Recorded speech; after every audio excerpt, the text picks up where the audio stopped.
Ukrainian President Volodymyr Zelensky met Italian Premier Giorgia Meloni in Rome on Saturday. According to Associated Press, the meeting took place as Zelensky traveled to the Vatican to attend the funeral of Pope Francis. World dignitaries and Catholic faithful attended Francis' funeral in St. Peter's Square on Saturday. Despite the presence of presidents and princes, prisoners and migrants met Francis' coffin outside St. Mary Major Basilica, where he was buried, reflecting his priorities as Pope.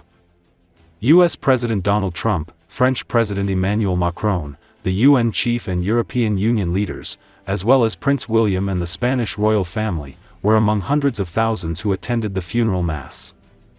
Francis broke with recent tradition and was buried in the basilica outside the Vatican in a simple underground tomb carrying his name, Franciscus.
Bye-bye.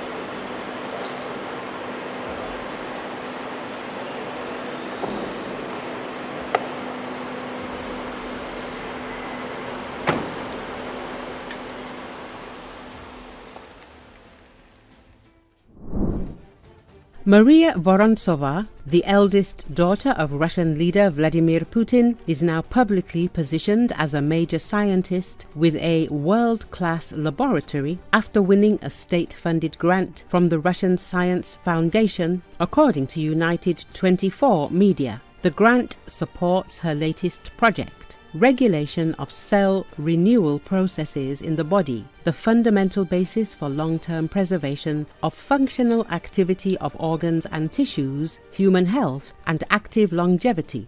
In effect, its focus is anti-aging.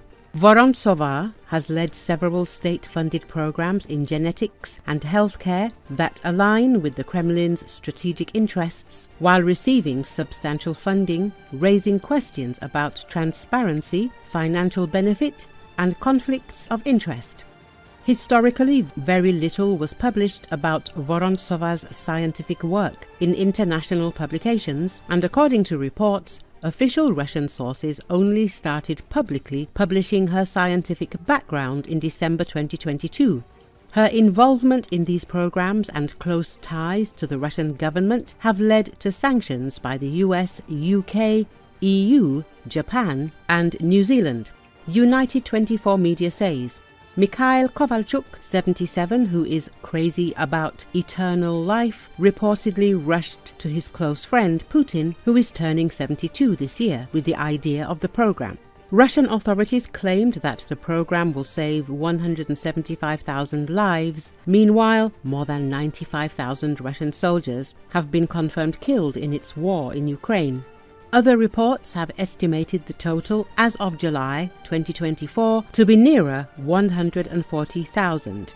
One research center employee working on the program told The Times, "As if we have no one to put back on their feet but these boneheads." Kovalchuk also oversees Russia's genetic research program alongside Vorontsova and has promoted several bizarre ideas and conspiracies, from existing biological weapons exclusively targeting Russians to the US creation of a subspecies of human living on cheap feed produced from genetically modified organisms. According to reports, even Putin believes in some of Kovalchuk's wild theories. Vorontsova is co-owner of the company Nomeco, or New Medical Company, which, according to reports, was involved in one of the largest investment projects in Russian healthcare, costing an estimated 40 billion rubles. Nomeco bought Sogaz Clinics, a clinic known to have treated Wagner mercenaries and the Russian ruling elite, for free. By January 2024, 3 years of this Nomeco ownership, Vorontsova's income amounted to almost 1 billion rubles or $12 million, according to T Invariant. Vorontsova has a specific interest in genetic technologies and editing. Vorontsova is a board member of the Moscow Society of Medical Genetics, involved in advancing genetic research and education projects in which Putin personally oversees. Russia, financially backed by Rosneft, allocated 127 billion rubles or $1.7 billion to a state program, Development of Genetic Technologies, of which Vorontsova is the informal supervisor. In 2021, reports estimated that the Kremlin's overall spending on projects involving genetics could actually reach 230 billion rubles or $3 billion in the coming years. Putin has likened the technology to a nuclear bomb, even citing the possibility of creating soldiers who feel no pain.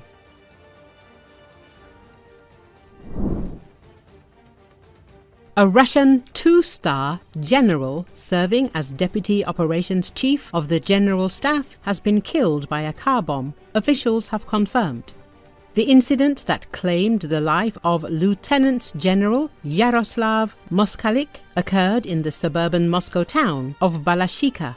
Russia's investigative committee has said the improvised explosive device planted inside the car was packed with metal fragments for additional lethality. The news agency TASS has reported that investigators estimated the yield of the device as the equivalent of 300 grams of TNT.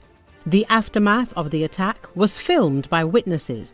The footage suggests that the vehicle used in the attack, which was parked next to other cars inside a residential area next to a high-rise apartment block, was burned out following the explosion. Last December, a bombing attack that Russian investigators blamed on Ukrainian special services killed Lieutenant General Igor Kirillov, who served as the commander of the Russian Radiological, Chemical and Biological Defense Forces. He was assassinated alongside an aide as they were coming out of a building in Moscow. The operation reportedly involved an explosive device hidden inside an electric scooter, which was placed next to the entrance and monitored through a camera set up in a parked car, which allowed the perpetrators to time the remote detonation. As of the 31st of December 2024, Ukrainian sources claimed that 21 Russian generals and 1 admiral had been killed during the invasion, while Russian sources have confirmed 10 deaths. Although 7 of the Ukrainian claims were rebutted, the loss of even 2 general officers is rare. After Yaroslav Moskalik, 22 Russian generals have been killed during the invasion. The fog of war has made it difficult to keep track of Russian generals who have been killed. Ukraine's use of effective drones combined with long-range fires has proven deadly for Russian generals and colonels, especially because the Ukrainians have specifically targeted senior Russian officers. At the start of the Ukrainian war, the Russian army lost several senior leaders while trying to conduct offensive-level operations.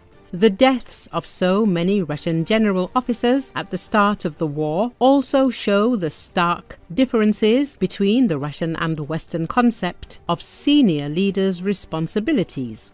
The Ukrainians also adapted to the changing battlefield conditions, as evidenced by the fact that 2 Russian generals were killed during Ukraine's counter-offensive.